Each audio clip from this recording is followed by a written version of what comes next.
সম্মানিত সুধীর, আজকের সুধীর সুপ্রিয় বিশ্ববিখ্যাত বাবরি মসজিদ যে 6 ডিসেম্বর শহীদ করা হয়েছিল, আজ 6 ডিসেম্বর 2025 তার শুভ উদ্ঘাটন এবং উদ্বোধন হতে চলেছে। সুতরাং আমরা সবাই পুরো পশ্চিমবাংলার কোণে কোণে থেকে বিহার, আসাম, উড়িষ্যা, বীরভূম, বাঁকুড়া, জলপাইগুড়ি, কুচবিহার, কলকাতা, 24 পরগনা প্রত্যেক জেলার লোক এখানে উপস্থিত হয়েছে। সুতরাং হতে চলেছে, আমরা প্রত্যেকেই এর সঙ্গে সাথে হাতে হাত মিলাবো ইনশাআল্লাহ। কিছু আমাদের মুনাফেক জাতের কিছু সারির লোক রয়েছে, যাদের কারণে আমাদের এই বাবরি মসজিদ ওয়াকে অনেক বছর পিছিয়ে গিয়েছে। যেদিন আমাদের সুপ্রিম কোর্ট থেকে রায় দেওয়া হয়েছিল, রায় ঘোষণা করা হয়েছিল যে সুপ্রিম বাবরি মসজিদের জায়গায় ভেঙে দিয়ে রাম মন্দির তৈরি করা হবে, সেই দিন আমাদের এই ঘোষণা হওয়া দরকার ছিল যে আমাদের পুরো পশ্চিমবাংলার কোনায় কোনায় প্রত্যেকটা জেলায় একটা একটা করে বাবরি মসজিদ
সম্মানিত সুধীর,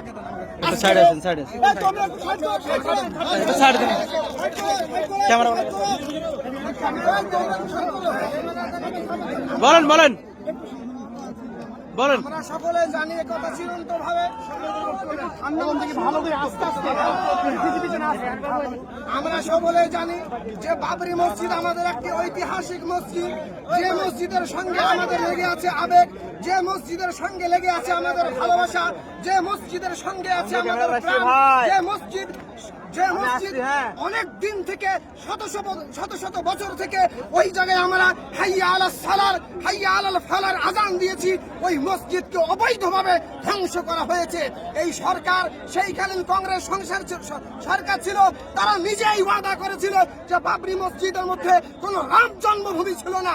এই মসজিদকে কেবলমাত্র ধ্বংস করা হয়েছে মানুষের আস্থার উপরে।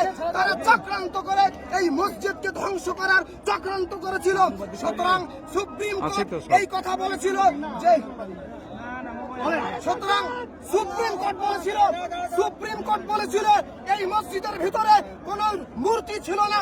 সুপ্রিম কোর্ট নিজেই এই কথা বলেছিল এই মসজিদ আগামী কাল থেকে মসজিদ ছিল, এই মসজিদ মন্দির ভেঙে মসজিদ বানানো হয়নি। সুতরাং আজকে ওই মসজিদকে তারা ভেঙে, নিজের শক্তি আছে বলে ওই মসজিদকে ভেঙে তারা মন্দির করেছিল। শুনে রাখো নরেন্দ্র মোদী, শুনে রাখো তুমি নরেন্দ্র মোদী, শুনে রাখো অমিত শাহ, শুনে রাখো যোগী আদিত্যনাথ, আজকে তোমার শক্তি আছে, আজকে তোমার বাহুবল আছে, আজকে তোমার সৈন্য দল আছে, তাই তুমি বাবরি মসজিদকে ভেঙে মন্দির বানিয়েছো, রাম মন্দির বানিয়েছো। আমরা কিছু বলিনি, আমরা কিছু বলেছি বলেন? কিন্তু কথা হচ্ছে, যখন আমরা একটা মসজিদ, বাবরি মসজিদ নিজের পয়সায় তৈরি করতে চাচ্ছি, সরকারের কোনো পয়সা নয়, নিজের পয়সায় তৈরি করব, সরকার কেন বাধা দেবে? উত্তর দাও। বাধা দিতে পারে না। আমি আমার বাপের পয়সায় মসজিদ তৈরি করব, সুতরাং সরকার বাধা দিতে পারে না। সেই জন্য হুমায়ুন কবিরের ডাকে আমরা এসেছি। এইখানে কমপক্ষে হলেও 10 লক্ষ মুসলমান জমায়েত হয়েছে। সমস্ত মুসলমান, শুধু এই মুসলমান নয়, আমরা এই ভারতবর্ষের মধ্যে যত মুসলমান আছে নিজের অর্থ দিয়ে এই রকম একটা বাবরি মসজিদ নয়, শুনে রাখো সময়কালীন সরকার, শুনে রাখো নরেন্দ্র মোদী, শুনে রাখো মমতা ব্যানার্জি, এইরকম একটা মসজিদ নয়, আজকে বেলডাঙ্গার মধ্যে একটা মসজিদ তৈরি হতে চলেছে।